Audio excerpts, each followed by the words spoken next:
Hello, and a very warm welcome to Kate Werran's new book, An American Uprising in World War II.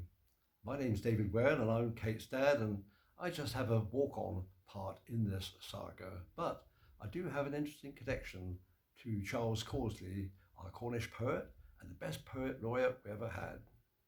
In 1947, my family moved back to the West Country, and as an 8-year-old boy, I soon became aware of the impact the American soldiers had had on wartime Launceston.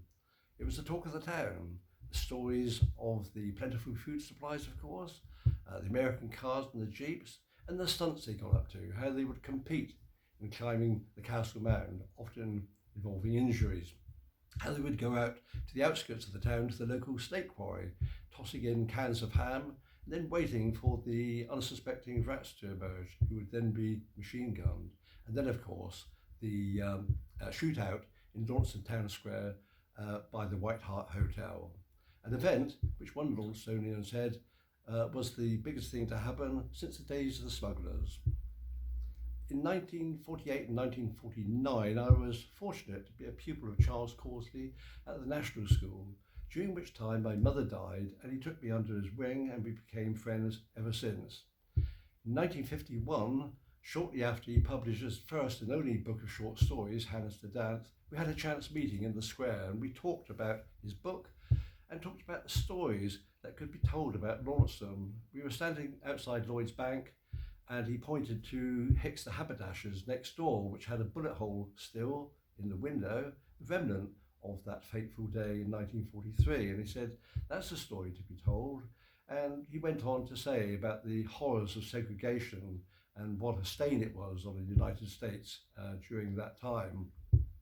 In later years, when I was in the civil service, I would bring my family down for our annual holiday to Cornwall, and we would call into Launceston to see family and friends and to see Charles if he was around. Here's a picture that I took of Charles in the early 1980s, showing Kate and her young brother Jonathan. And then when I retired at the end of the 1990s, we would have lunch every month until his sad demise in 2003. But we would often touch upon this subject of that mutiny in Launceston. And so it was really, Charles was the genesis of that story, which that chance meeting we had in the square in 1951, which inspired the interest of Kate when she came down to Launceston, and she was determined to write a book about it, to find out the true facts. And here she is to tell you all about it. Hello, my name's Kate and I'm here to tell you about my book. It's called An American Uprising in Second World War England, Mutiny in the Duchy.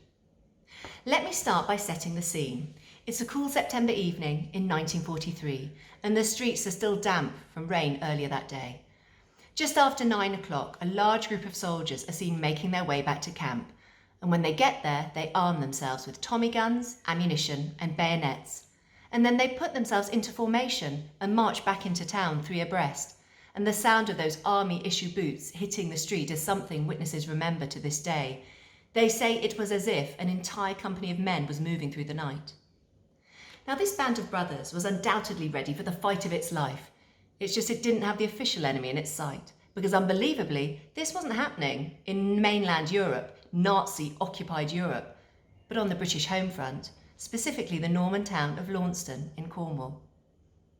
So when the soldiers reach the town's war memorial, they stop, because there they find a group of soldiers milling around 2 US Army jeeps. A few words are uttered, and that's all it takes to trigger a dramatic all-American gunfight that leaves bodies, vehicles and shops broken, but not destroyed. The story captivated the nation.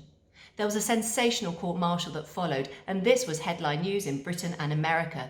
It triggered alarm bells in Whitehall and Washington and prompted attempts to cover this story up. Clearly there was more to this mutiny than meets the eye, and the clue here is in the fact that this involved a group of African-American soldiers firing on the white soldiers who policed them. Take a look at this picture. At first sight, it's just troops enjoying the show, but look again and you see that rigid line of racial separation that characterised the US Army. My research has shown that the Launceston Mutiny is a microcosm of the racism in the US Army, the sympathy that this provoked amongst ordinary British people, and the huge strain this in itself put on the special relationship. So my book is about the mutiny, it's about the men, and it's about the compelling sequence of events that drove them to mutiny in Launceston, 1943. And I'm going to start by dwelling on that compelling countdown because I think it might just surprise you. So the story of the Launceston Mutiny really starts with the US Army that came over to Britain to trial and train for D-Day. Because the army was segregated, it was split along racial lines, mimicking the Jim Crow separation of society in the American South. That meant there was different transport, different schools. If you bear with me, I've got a couple of photos I'd like to share. It meant different restaurants. I don't know if you can see that top picture there. They catered to white trade only. Even different drinking fountains. Eventually, 1 in 10 of the US Army was African American, and there were two things they found very quickly on joining up. Firstly, they'd be fighting war from the decidedly unglamorous supply side of things, which basically meant they joined up and they're given roles in transport, engineering, or the quartermaster corps. And the second thing they found out that their training was universally oppressive, racist, and all too often violent. And we know that was certainly the case with the Launceston mutineers because we know that from Walter White. He was the head of the NAACP and came himself to England to investigate. And he heard the very sad stories of these Launceston mutineers and the way that they'd been treated in all their training camps to date. So that was the US Army, and eventually 130,000 African Americans came to this country to train and before D-Day. So that was the story with the US military. What was the story in the wider US society? Well, in fact, that summer of 1943 was called the Long Hot Bloody Summer because racial tensions spilt over in 5 US cities. The Second World War heightened inequality over jobs, over housing, even over who got the plaudits for fighting. But things kicked off in LA and then they accelerated in Detroit. And if you bear with me, I'll just show you another very powerful picture. As you can see, this poor guy here is being chased by a white mob. In Detroit, 34 people died, 25 of whom were black.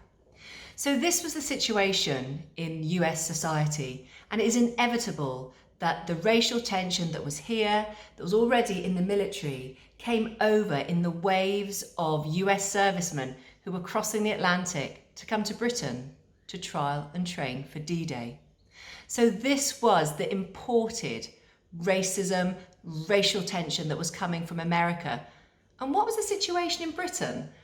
Well, surprisingly, despite ruling an empire upon which the sun never set, there were very few people of colour in Britain during the Second World War. The British black population was meant to be about 15,000, and they're based around the port cities of London, Cardiff and Liverpool. Undoubtedly, in such a monocultural society, racism prevailed. There were race riots in 1919, and one of the heroes of my story, the cricketer Leary Constantine, who came from the West Indies to Britain in the 20s to play cricket, said that personal slights were an unpleasant part of life in Britain for anyone of my colour. So this was Britain. How did it react to America when it came and brought its racial tension to British villages and greens? The answer is surprising and intriguing, and the evidence comes from secret government bodies that were monitoring reaction to the colour bar. It comes from censored letters, it comes from polls, it comes from editorials in newspapers and letters to the newspapers and to Foreign Office departments and to the Home Office. The universal reaction from Britain seems to have been a general rejection of the egregious racism that people saw played out in Britain. And that was something quite surprising. And it came from, I'll give you a few examples here, the brilliant George Orwell, who said, the general consensus of opinion seems to be that the only American soldiers with decent manners are the Negroes. Mass Observation was a nascent polling organisation, and then one of their reports in 1943, it concluded that feelings about Americans can be fairly sharply divided into feelings about white and coloured troops. As a general rule, the latter have made themselves more liked in this country. It was there in Blackpool. A factory worker reported how, "I've personally seen the American troops literally kick, and I mean kick, the coloured soldiers off the pavement." To Essex, when a particularly disgusted father protested that a dance he'd taken his family to was cancelled when a black soldier dared to ask a white woman to dance. So this put massive pressure on the special relationship, and the violence and the tension that was in America that summer started to come over to Britain. And the most extreme example of violence was an armed confrontation in Bamber Bridge in Lancashire, and left one person dead and many injured. It kicked off when African American soldiers were very overzealously policed by the white MPs. And the pub where it all kicked off, the locals drinking there, the British servicemen who were also drinking there, they laid the blame very squarely at the foot of the white MPs, and their sympathies lay with the black American soldiers. 200 miles away, just to give you a breadth of where this was happening. And a few days later, in Cornish, Wiltshire, there was another mass violent demonstration on the streets. And if you bear with me, the head of Southern Command, Sir Harry Haig, reported that a large group of civilians gathered, and they were heard saying, "They don't like the blacks. Why don't they leave them alone? They're as good as they are. That's democracy." The situation eventually developed into one of mass insubordination by the coloured troops, and at one point a coloured sergeant, who'd been ordered to bring his company commander, replied, "We ain't no slaves, this is England." So the clash in Launceston is a perfect microcosm, a perfect reflection of the tension within the US Army and the tension in its outward-facing relations with the British. And things didn't get better after Launceston. Listen to this. It's a month before D-Day, and it's a US Army morale report. "The whites disliked the Negroes, and the Negroes disliked the whites," it was tersely reported. "The predominant note is, if that invasion doesn't occur soon, trouble will." Clearly, the colour bar was a wedge in Anglo-American relations, and it was something that the authorities needed to kind of cover up. So by a quirk of fate, the Launceston mutineers arrived in Cornwall, and this was slap bang in the heart of GI country. The 29th Infantry moved to Devon and Cornwall, and it is impossible to exaggerate the amount of luxury, fun, and glamour that came with these American arrivals. It meant oranges, chocolate, cigarettes, nylons, jazz, all served up by voices straight from the movies. But underneath this shiny, confident veneer, there throbbed this racial tension that never really was far from the surface. And by quirk of fate, the Launceston mutineers arrived after two British incidents that really polarised the British feeling about race. And it started with that most quintessentially British sport, cricket. Leary Constantine, who I mentioned before, was down in London that summer to play a charity game to raise funds for the troops, actually. And when he got to his London hotel, he was ejected because there were complaints from American servicemen staying there. Hot on its heels came the case of Amelia King, a young black British woman whose application to join the Women's Land Army was rejected on the basis of her ethnicity. Now, she coolly took this to MP, and there was an almighty row in Parliament, in the newspapers, where race was being talked about, and it kind of culminated in a volcanic poll on the streets of London. It was conducted by mass observation, and it found that 75% of people found a very definite disapproval of the colour bar. So it was into this mix that the Launceston mutineers arrived. Now, when they got to Launceston, on their very first day, hours after climbing the hill to their base, they had their roll call, and at their roll call they were told that they would be restricted to camp. So that meant that after hours, when they'd finished their work for the day, they wouldn't be allowed into the town. This was the third camp that these soldiers had arrived at, and it was the third camp they were restricted to, and something snapped. And the story that followed of the mutiny was something that was a national talking point. The authorities wanted to cover this story up. They wanted it to go away. Why? Because it spoke volumes about the racial tension we've discussed within the army, the sympathy that the British people had for the African Americans, and everything this meant about a fighting force that was meant to be taking back Europe in a matter of months. So they've tried on 2 occasions to censor the story. Firstly, at the outset, the trial judge said that there would be a ban on the reporting of race. Now, this attempt was foiled by a plucky Daily Mirror journalist who piped up that this fact was already in the public domain, thanks to their paper, actually. So this was something that could be reported on, and this was a breakthrough for the American journalists because it had been censored before, and this could now get out in America. But ultimately, the American authorities won because they censored at the very end of the trial. After 10 hours on the 3rd day, they deliberated. And then to an expectant court, the trial judge came back again and he said, well, we've reached our verdict, but that verdict isn't going to be public. So it meant that after all this time, nobody knew what really happened. They didn't know whether the soldiers were innocent or guilty. None the least, the soldiers themselves, as they walked out of Paignton Police Court for that last time, they didn't know if they were guilty or innocent. It's extraordinary. So this is the story they tried to cover up. But you won't be surprised to know that the soldiers were found guilty. They weren't executed, as many in Launceston have long suspected, but they were given very long sentences of hard labour, between 15 and 20 years. And they were very young family men, these soldiers, so it was a very severe punishment. The American authorities, as I said, wanted to cover this up, but people were alive to it, from George Orwell to Churchill himself, because it caused him grave anxiety. So after many months, actually years of research, I've managed to piece back the story. And I think it's about time that this lost and now found story, which speaks such a lot about Britain and America at a certain point in our history, is time to be told. So I really hope that you have enjoyed this, and I hope that you might one day pick up my book. And in just a minute, I'll be reading a brief extract from the story to give you a flavour of my book.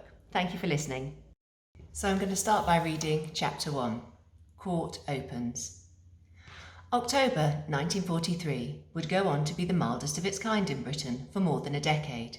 Moderate, wet, and mainly dull, according to the Met Office's monthly summary. However, the forecast was anything but, for a small town in the southwest, not 25 miles from Exeter. Day-to-day life momentarily suspended itself during the middle of that month, as national and international pressmen descended daily on Paignton, Devon. For 72 hours they came, seeking the Victorian seaside resort's wood-panelled police court to report a sensational trial that would lead front pages on both sides of the Atlantic. It was indisputable that from day one, something extraordinary was playing out in this single room, a drama that stood out, even in battle-hardened Britain. When the trial started on Friday, the 15th of October, 1943, Britain was 1,505 days into the Second World War. Since it began, losses to world freedom had been legendary. As the Nazi iron grip extended and tightened over Europe, Britain had been left alone and increasingly beleaguered to hold the line, until January 1942, when Britain, USA and USSR formed a triumvirate of Allied powers. 4 straight years of hostilities meant anything phony was well and truly old news. Even the epic endeavours of Dunkirk and the Battle of Britain were receding 3 years hence. Since then, Britain's fortunes had plummeted to its nadir in 1942, when Singapore was lost to the Japanese, and what Winston Churchill called the largest capitulation in British military history. It was the nation's bleakest hour. When Generals Montgomery and Alexander's Eighth Army finally drove back Rommel in the Egyptian desert at El Alamein, church bells rang throughout the land, proclaiming this watershed moment. The Prime Minister famously described it as not the end, it is not even the beginning of the end, but it is, perhaps, the end of the beginning. By the time the Paignton court-martial trial got underway, Churchill's thought was proving prescient, as the tide was seeming to turn. The Germans had been defeated by the Russians at Stalingrad in February 1943, while British and American forces gained a foothold in Sicily after ousting its fascist dictator, Mussolini, later that summer. Meanwhile, closer to home, top-level preparations were in overdrive to run the Nazis out of mainland Europe with the biggest amphibious invasion ever conceived. Already the foot soldiers needed for this audacious assault were beginning to gather throughout Great Britain in the hundreds of thousands. People waking up in Britain on the 15th of October 1943 would take heart from the morning's headlines. The Fifth Army was giving the Hun what for in Italy, the Red Army was storming the Ukraine, while Bomber Command was hitting Germany hard at home with a massive strike against Bavarian ball-bearing factories. On the home front, government ministers were dreaming up a better life, with post-war plans to extend the new pay-as-you-earn tax scheme to 10 million people a year, and serving troops were sketching out the kind of social housing they most desired, with up to 90% of them fighting for detached or semi-detached houses close to cinemas, shops, pubs and schools. Chairman of the Odeon cinema chain, J. Arthur Rank, was dreaming big too, declaring plans to expand in post-war Europe at his 6th annual meeting, in which he recorded record profits. Entertainment in general was big business in this pre-invasion lull. All this optimism and glamour, however, could not belie the dark underbelly of Britain at war. Clearly the price of nearly half a decade of conflict, rationing, blackouts, toiling the land and manning never-stopping factories, and the subsequent absentee parents who made much of it happen was high, and rising fast. Readers that day saw stories and editorials tackling the new social problems of rushed marriages, collapsing home life, newly labelled latchkey kids, and juvenile delinquency culminating in the controversial campaign against the birching of minors featured on the inside and back pages of local and national newspapers. This mishmash of desperately sought victories, kaleidoscopic morals, and shifting social dreams was as real and rich a national framework around what was about to commence as the more tangible, colourful beach huts and golden sands belonging to Paignton, jewel of the English Riviera, where the stage was now set. Here, at 9:30 a.m. on the 15th of October 1943, nearly 3 hours after blackout restrictions lifted, the Victorian courtroom in the upstairs of Paignton Palace Avenue's police station was full. Usually, it was a police court, but for the time being it had been commandeered by the Americans. Their purpose? A court-martial. American soldiers were about to be tried by an American court operating under American military law for crimes committed on Shakespeare's Sceptred Isle. It was an extraordinary situation. In case anyone needed reminding that this show was American, Paignton Police Court's new temporary internal backdrop was an enormous Stars and Stripes flag. In fact, the entire court had been upended entirely. The furniture in the court was shifted until it resembled an American film court scene. There was no dock, no witness box, no press seats, reported Murray Edwards of the Daily Herald, precursor to the modern-day Sun. The final touch was that every single member of the court, bar the defendants, were carrying guns at all times. All the judges, court officials and counsel, all white, were armed, loaded Colt automatics stuck out of their belts. Despite the US Army's utmost efforts, however, they couldn't quite take the Devon seaside town out of the military court, as witnesses sat on a deck chair with Paignton Urban District Council painted on the back. Newly arranged rows at the back of the court were filled with the frames of several US servicemen, who until the previous month had been stationed just 60 miles away in a small Cornish market town. Behind them sat 2 more rows bursting with newsmen, representing an A to Z of British and American press, spanning Chicago, Illinois to John O'Groats, Scotland.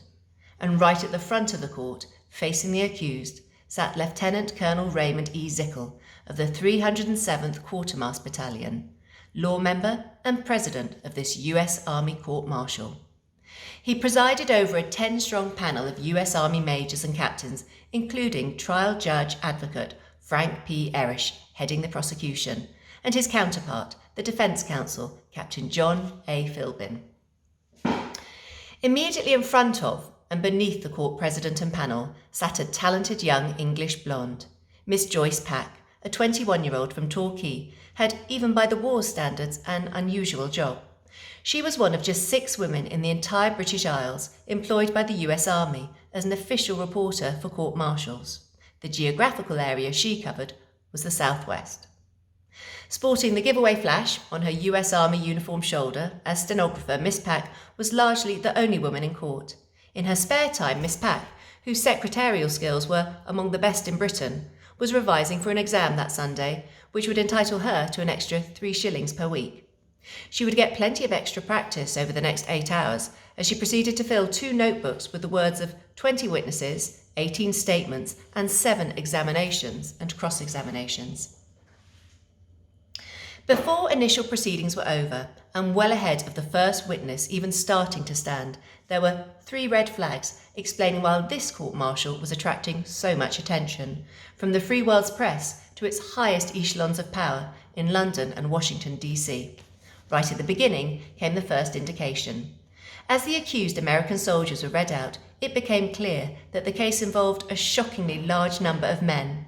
It was highly unusual for large gangs of defendants to stand together, and when legal proceedings opened, it introduced no less than 14 soldiers, including significantly 2 sergeants, Henry Austin and Robert Hughes.